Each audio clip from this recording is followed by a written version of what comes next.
Dito nga mga kalpa ay meron nga pinadala sa atin si GR4 na Magic Gatas. So dito nga bali 500 ml na rin ito.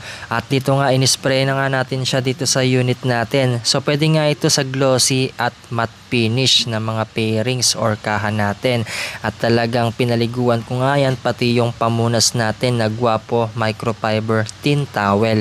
So dito nga pagka babad nga natin ng Magic Gatas dito sa mga kaha natin or pairings natin ay pinunas ko kaagad siya para makita natin agad yung effect. And as you can see, makikita naman natin na talagang maganda yung result dito sa pagpahid ng Magic Gatas ng GR4. Syempre hindi pa ako nakontento, pati yung upuan, pati yung mga singit-singit dito sa mga ibang accessories natin ay talagang pinunasan natin.